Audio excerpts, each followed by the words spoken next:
In this video, I'm just going to quickly demonstrate how I do an acrylic wash for the background of some of my wood burned pieces. First and foremost, I have acrylic paint, and I just put a little squirt of it in the bottle cap, and then I put a little bit of water in it and just swirled it around. You can see the consistency is very runny. That's the key here.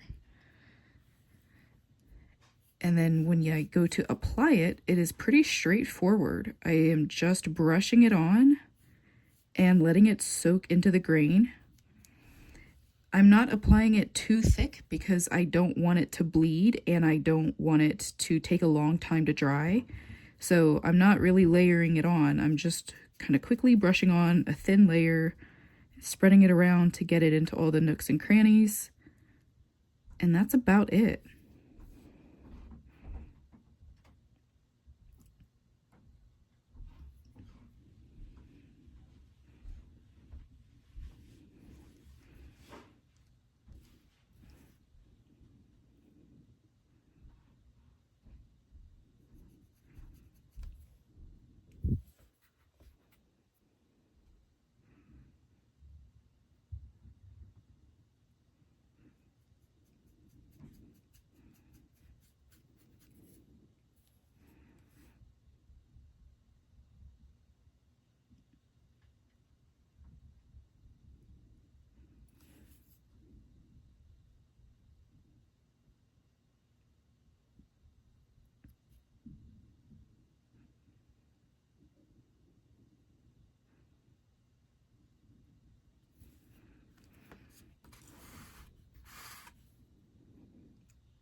All right, so I'm gonna let that little area dry. You can see it is wet, but up here in the corner where I first started, it is just about dry other than this little area by the mushroom cap.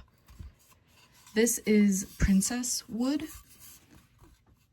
and the grain has a very open structure.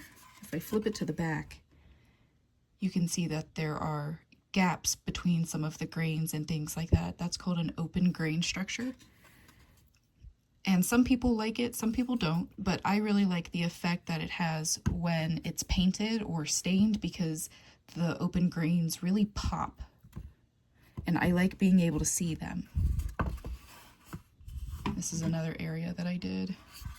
So I'm just kind of working my way around the outer edges of the piece, and then I will go in and just very carefully get the in-between spaces. It's really straightforward. If I felt like I wanted to do another layer, I could. I don't think I'm going to because I like the transparent look that it's giving, but I guess I'll just ultimately decide that once everything's painted and see if I think it needs another layer, but I don't think it will. So yeah, pretty straightforward. Hope that helps.